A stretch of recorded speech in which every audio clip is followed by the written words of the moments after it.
Today's episode is brought to you by 9centprinting.com. With over 100 five-star reviews, 9centprinting.com is ready to meet all your printing needs. Are you a church plant or small church with no copy machine? No problem. 9cent Printing has you covered.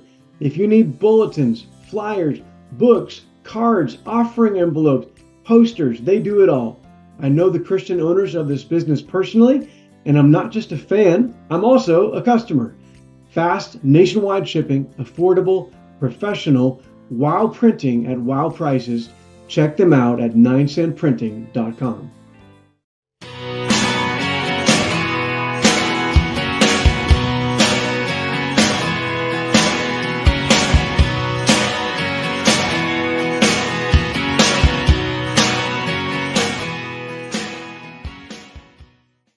From that church since then, even though I still live in Mount Ridge, and currently I'm doing an interim pastorate in Greensburg, Kansas, which is a town of about 700 people in more western Kansas. Like Kiowa County is about 2,000 people in the whole county.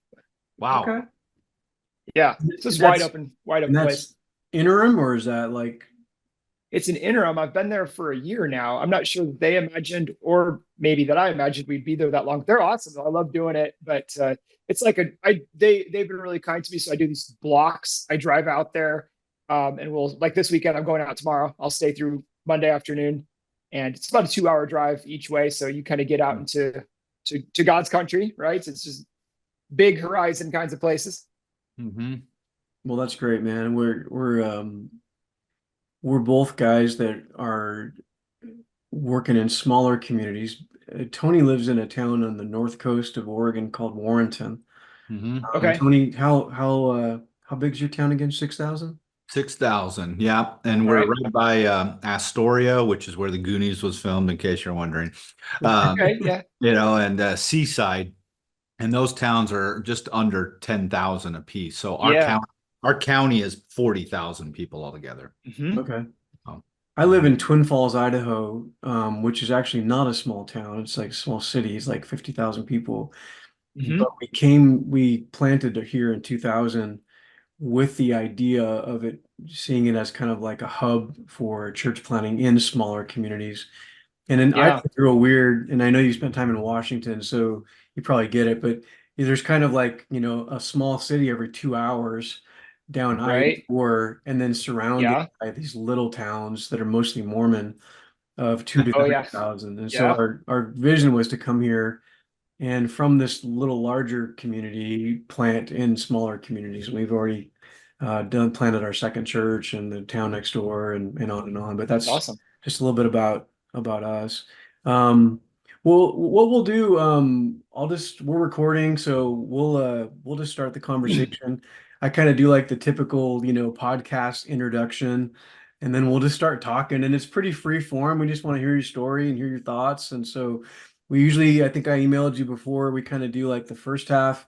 Tell us about yourself, kind of your journey to faith, journey to ministry, like how did you get started? This podcast mainly reaches like pastors, and so pastors like hearing how other people got into ministry and what colleges they went to and what was the pull, and and then some of their experiences. And then I'd love to talk. So it's like an hour, right? So like the set will like end, we'll do like an ending and then like restart. And our second half, I would love to talk about some of the content in your book, which I've not finished, for full disclosure. So if it goes really south at the end, I'm going to be disappointed. But so far, I love it, man. It's been like really, really good. So yeah, like I'll have to pull this episode off if I find out in chapter 10 you're a heretic or something. That'll be yeah, right. Yeah. All right. And all of a sudden he pulls a Rob Bell. Yeah, right. Yeah, right. Okay. All right, let me do my intro and then we'll just start. So welcome to the Small Town Pastor Podcast. This podcast is a ministry of Small Town Network. We exist to make disciples, train pastors, and plant churches in smaller communities. My name is Eric Nielsen. I'm joined again today by our faithful co-host, Tony Colomb. How are you, Tony? Doing excellent, my friend. Good. And today we are privileged to be joined by a new friend, Brad Roth. Brad, welcome to the podcast. How are you doing?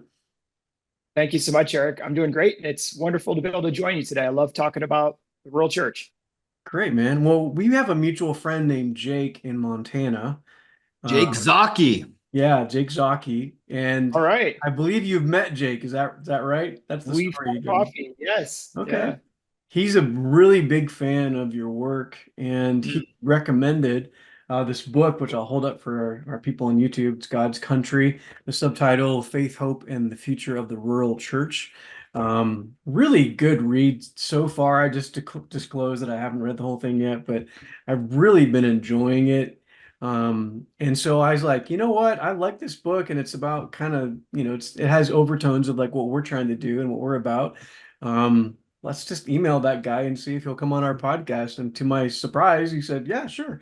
So we're glad to have you on. That's awesome. Our typical format, we kind of like to have people just tell us their story, So like, tell us about your foundational years. Like, were you raised in a Christian home, or did you find Christ later in your adolescence or life, or kind of your journey to being a disciple of Jesus? So if you want to start there, and then we can kind of maybe talk about your pathway in ministry and stuff. But go ahead and tell us whatever you want to tell us about all that. Yeah, sounds good. Thank you, Eric and Tony, for having me on. So I grew up on a farm in central Illinois, and I look back on that and I kind of remember it in these idyllic sepia tones. But back when I was a kid, I was the farm boy who wanted to get off the farm, right? Like I was given a hoe and told to go walk a row of beans, and I'm like, I gotta be off reading books somewhere. And so that's what I did. I hit the road for college, and I really never went back, to live. But somehow I found myself in rural communities and ministering in rural places. But yeah, I grew up in a Christian home. I come out of the Mennonite tradition and grew up in an evangelical Mennonite church.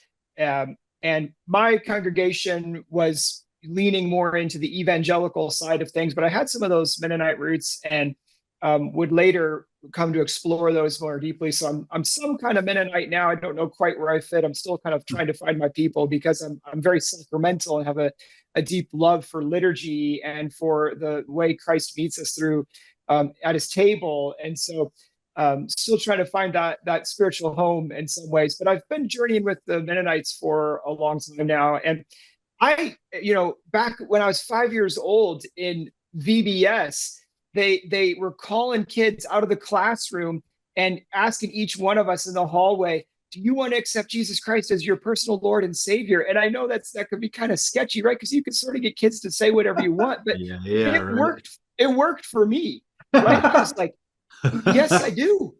And I still remember it, right? I was just a little kid, and I remember that warm feeling of Hmm. God's grace, of God's presence, of something, of His Holy Spirit. And so that was kind of a key moment. I got baptized then later when I was 16, and went off to college with the idea that I would really dig into the history and context, and I was interested in exploring, the ancient world and understanding where did this faith that I claim really come from.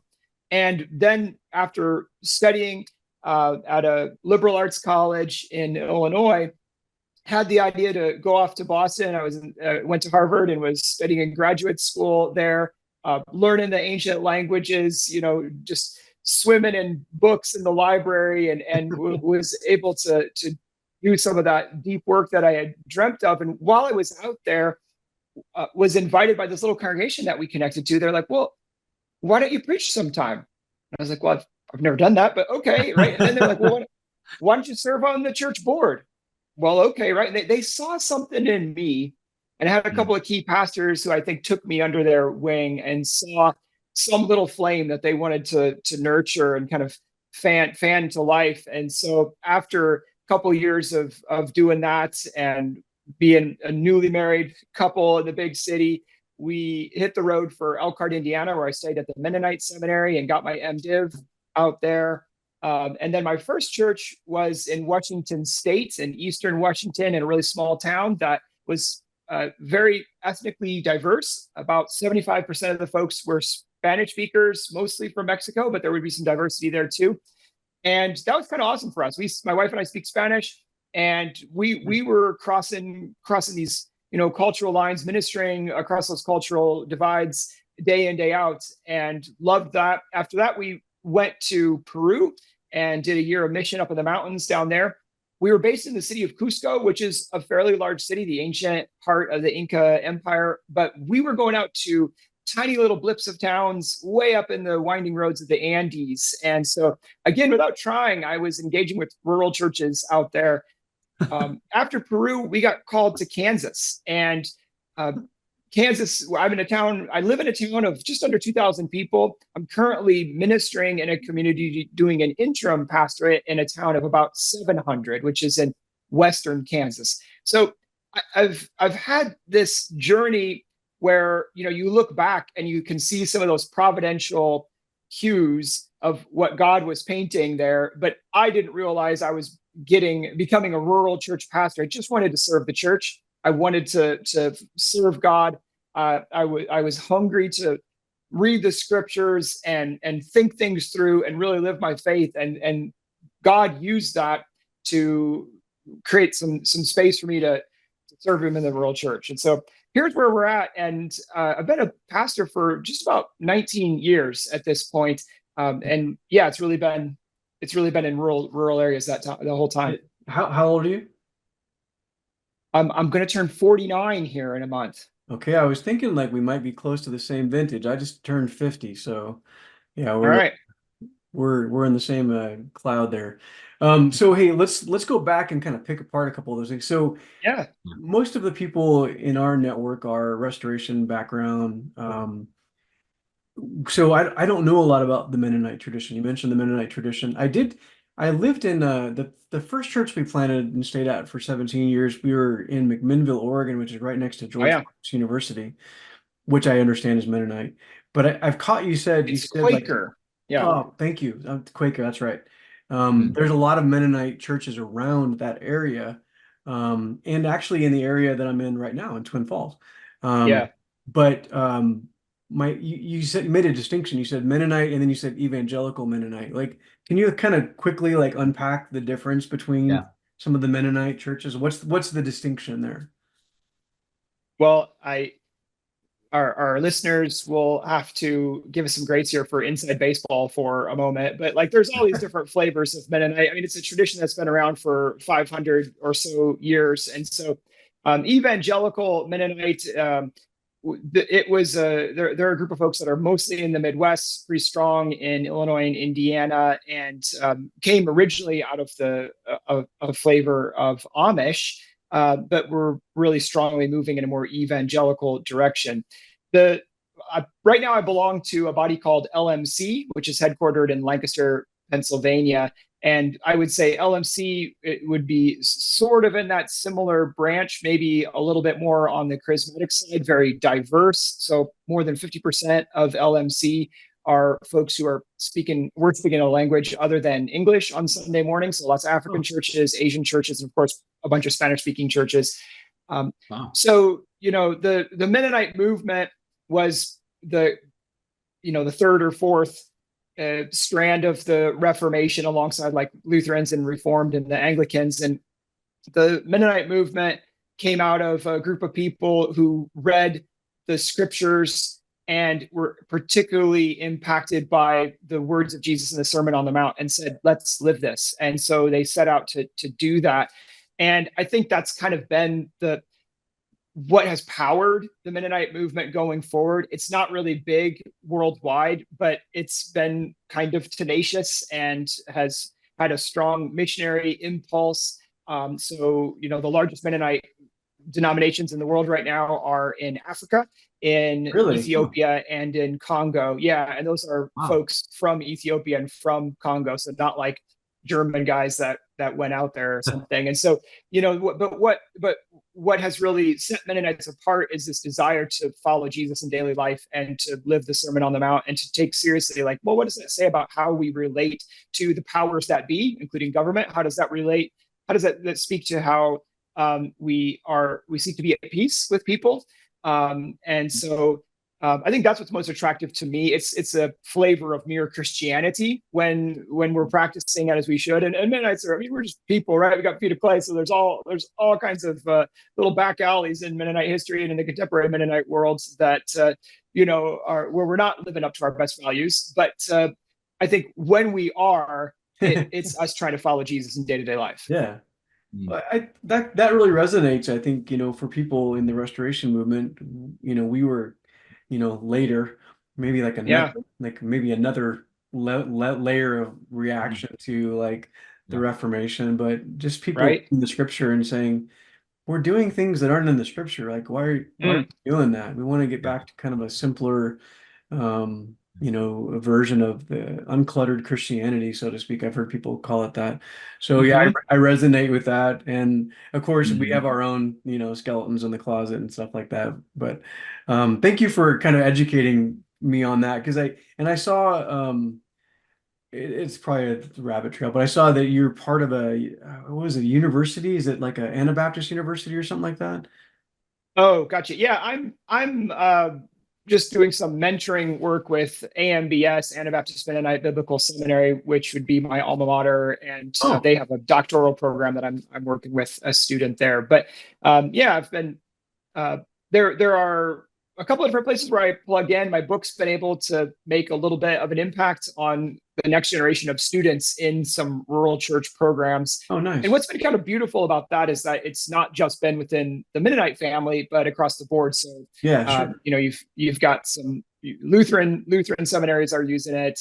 Even like Assemblies of God, Catholic. I mean, there's just some kind of cool connections there. And for me, part of that is we're facing a lot of the similar challenges. Yeah. And we, at root, I like to Mm. think that we're seeking to follow Christ faithfully in these unique contexts that are rural. And so, sure, we've got our doctrinal distinctives and our different hierarchies and histories, but we're really trying to be faithful in these places. And so, I love it when we can, pass a little flame to one another and help each other along like that.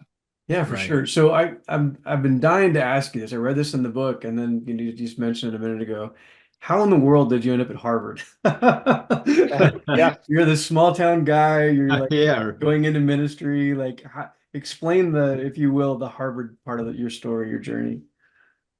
Yeah, well, I mean, it's one of those things when you're a young person and you've got big dreams. And I was just so hungry to get into the study of the ancient church. And there were some Mm. folks out there that, were big names and I wanted to study with. And so I went that way. But it's one of those things that, I don't know if I would choose it again. I'm not sure I Sure. totally knew what it meant for me to choose that, right? Because Harvard can be kind of a sort of famously an acidic environment for faith, right? Mm. But what it did for me was cause me to just kind of drill down into and hold fast to what I believed, right? When you face so much kind of questioning and pressure from the outside and sometimes dismissiveness from the outside, then it really makes you decide, think what is it that I treasure most and how do I live my faith? And so that's what it did for me is like that little bit of that pressure cooker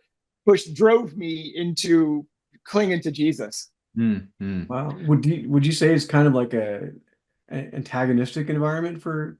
I mean, like it's kind of a premier university, but they also have a divinity school, so it's like there's Right. Yeah.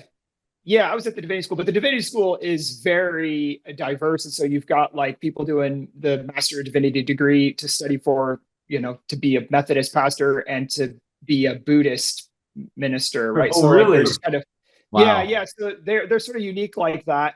And so yeah, I'd be like in an early Christianity class, and you'd have like a Buddhist in saffron robes like sitting next to you, kind of a thing, right? So it's throwing people together from a lot of different backgrounds. And in one way, that's stimulating, right? Like that's an interesting environment, but it also isn't like a seedbed kind of environment like you think of in a seminary where you're being kind of tended. And yeah, you got to ask questions. You're gonna have to deal with doubt and whatever, no matter where you go. But it's not the kind of place where you have like built into the very structure people who are trying to help you grow in an Mm. evangelical Christian faith or something like that. And so I don't want to overplay it either, right? Like Yeah. part of a space like that is that it's kind of like, well, you do you, right? So, Yeah. you can kind of be whatever you want.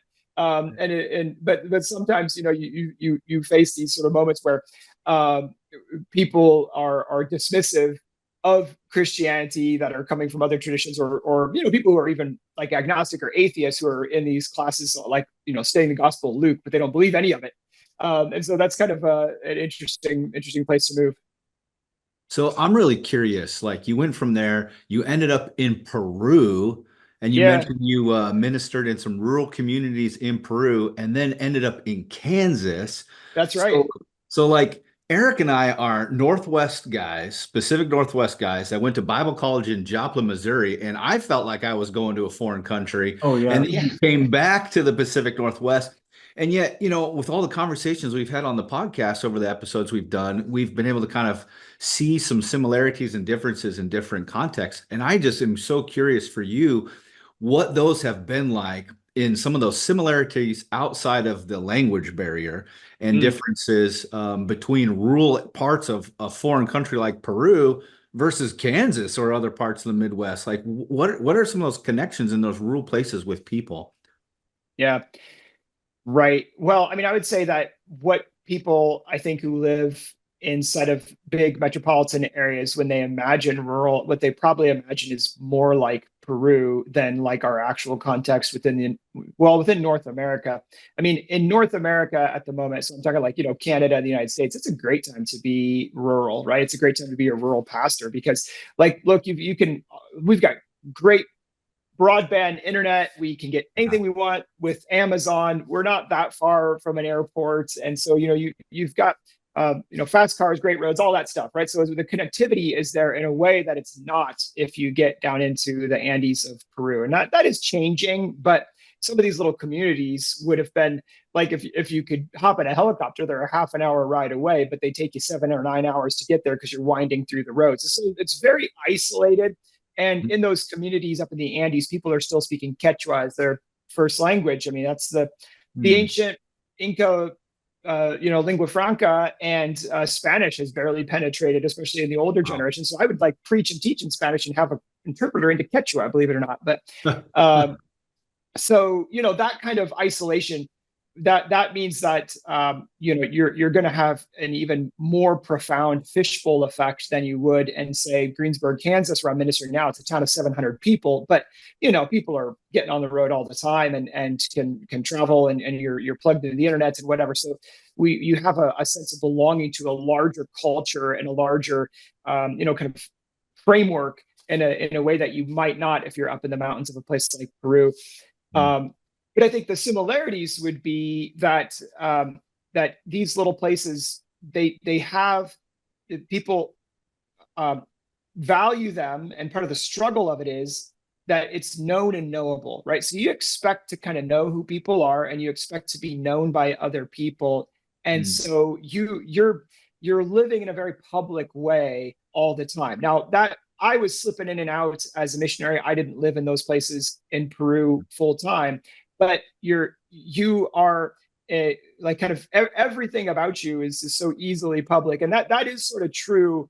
I think in a lot of our rural communities, like at the very least, as pastors, like people know who you are, whether you know who Right. they are, right? We realize that, and you like somebody just told me the other day, it's like, well, you never want to talk bad about anybody in this small town. I'm like, well, yeah, and I know we know that one, right? Like Yeah. everybody's related, everybody's connected.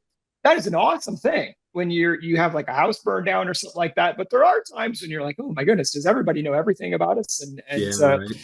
Right. So there would be that similarity in both places, but I would say we're just much less disconnected in rural North America. Um, yeah, Yeah. So we interviewed. Oh, Tony, we're gonna follow up on that.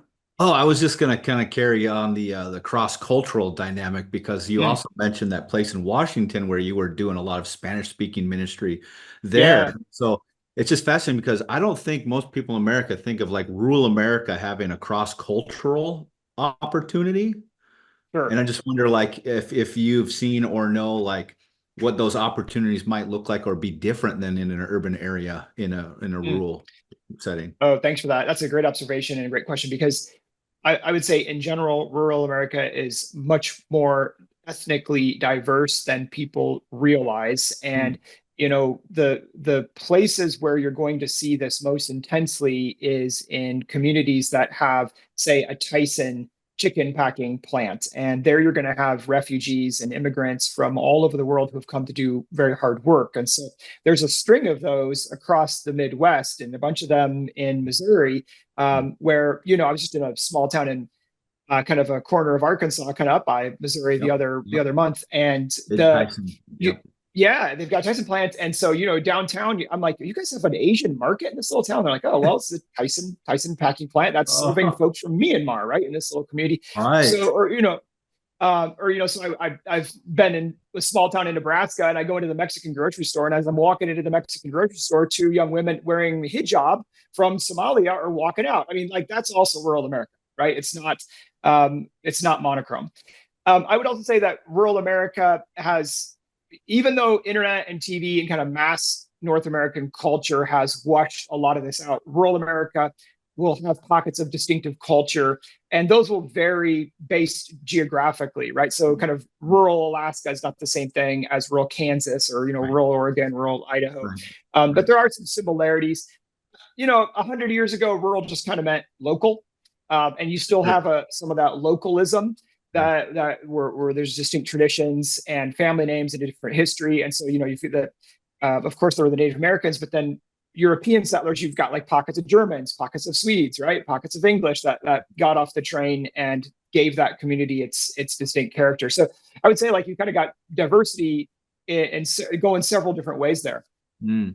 See, I love that because, I grew up here in Warrenton, felt very, Mm, kind of in our little pocket, and yet I had fellow Tibetan students or Filipinos here, yep. Hispanics here. And then I go to Missouri, and it was wildly different for me. Then all of a sudden, we're talking about a racial reconciliation week, which I was Mm, like, this is a thing we still need to, and it was mm, very much so. I yeah. did an internship in New Orleans, where then all of a sudden I was Oh, a minority for the first time, and I was a missionary in Japan for a little while. So, wow. like, for me, it's like when the younger people are coming up, and like I'm just remembering the shoes I was in as a graduate Yes. of high school in Little Clatsop County, Oregon. I'm leaving this place. I'm going to bigger. I want diversity. I want experience. I don't want to ever come back here. Well, here we are. But I just feel like people overlook the pockets of diversity in smaller communities and rural places because they just kind of assume it's all in the city, which, and there is, but it's not the only place there's this kind of global Yeah. connection. So, that's a great Yeah, thanks for that. That's really well said. And I think I would just cast that as an invitation. If you're somebody that's listening to this and you're thinking, like, could I possibly find a home for me and my family to minister in a rural place? Like, I believe yes, right? Like, there are all kinds of people in rural communities. And even if you're in a town that's got like a really distinct history of ranching, where there's lots of cowboy boots and cowboy hats, you don't have to be that to live there. Like, people value when you're just authentically you in that authentic. community. And Yep. I think that we don't realize how much flexibility and space there are in rural places for folks from diverse backgrounds. Yeah. Yeah, Yeah. I love that. You talk about that a lot in the book. We interviewed a guy this year that's in Pittsburgh, Kansas, and but before that he had been, I can't remember the name of the town, but he had like a church of like 160 people in a town of 120.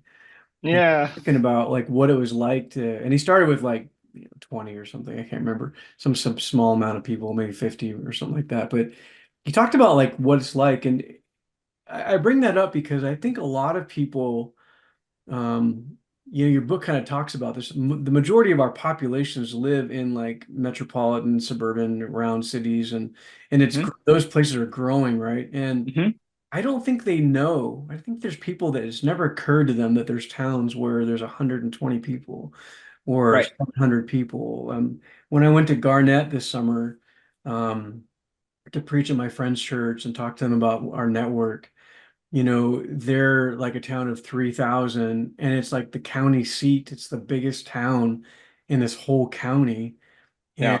it's completely surrounded by farmland. And I don't think people know that there's places like this where there's only a few hundred people or a few thousand people, but there are literally hundreds and hundreds of towns across our great country, that are that size. And Sure. the Christian people there need discipleship and vibrant Yeah. churches. The lost people there need the gospel, and Amen. kind of doesn't get on the radar of people, for the most part, because even in my line of work, being a church planter, we started this network because or like nobody targets small communities for new churches.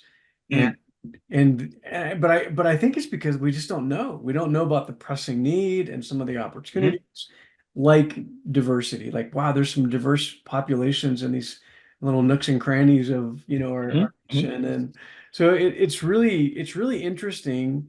And I want to ask you, I kind of want to ask that. I kind of made a statement. Does that resonate? Do people know? Is there like this like mm. obliviousness that people have to like that there's not these small churches and these small towns and they need the gospel, or am I overstating that perhaps? Well, I mean, I think you're tapping into something that is true, that people there is a strand of our culture that sees rural as an outmoded category. And this is almost an ancient strand that really sees urbanization and civilization as the same thing.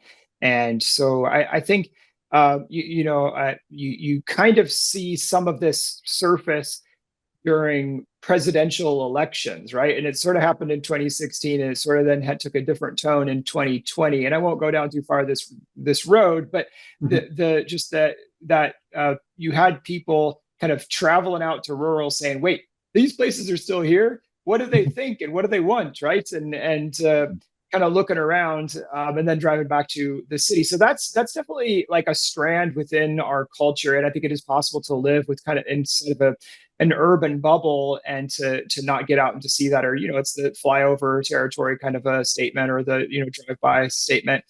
um, then the other side of that is that there's a book that came out I think last year called The Great Dechurching, where they did a bunch of work interviewing who are folks that used to go to church and do not go to church anymore. And it turns out there's a large segment of people, according to their study, who are kind of just fell off the wagon without doing so very intentionally. It's not like they made a decision to give up their faith, but they moved or had a big life event, and or something sort of shook up at their church, and they're not connected right now.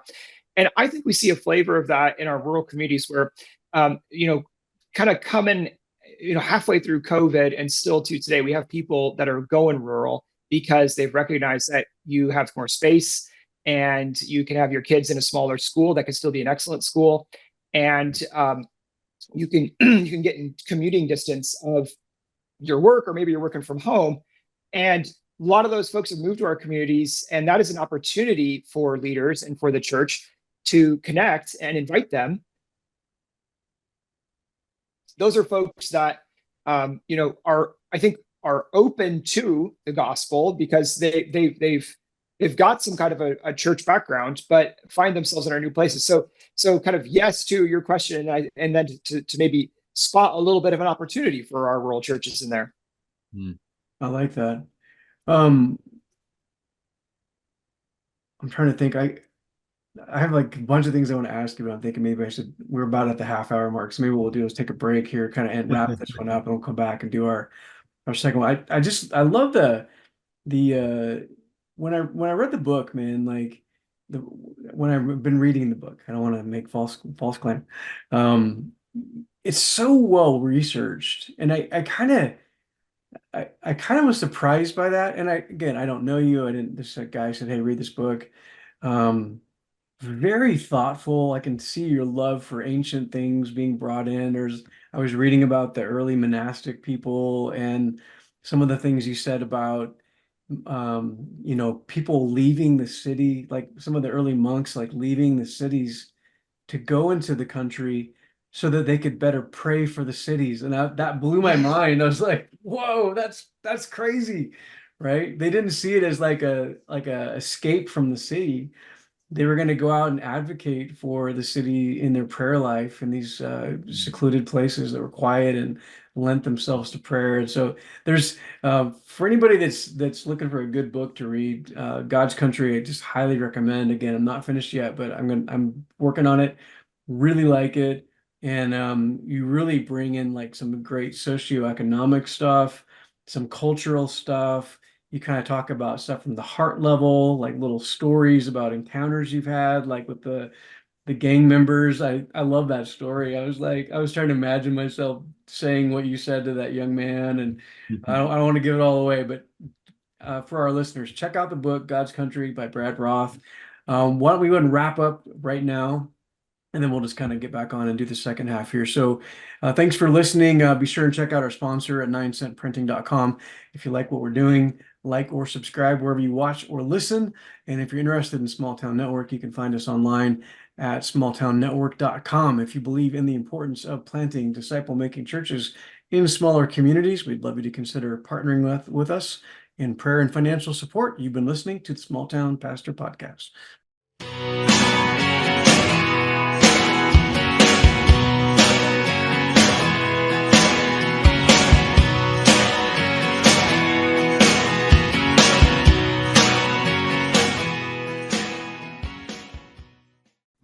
Today's episode is brought to you by 9centprinting.com.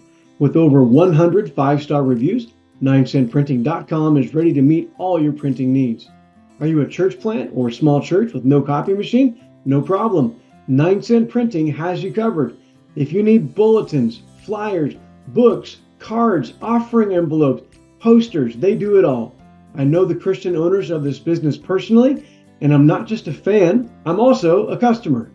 Fast, nationwide shipping, affordable, professional, wow printing at wow prices. Check them out at 9centprinting.com.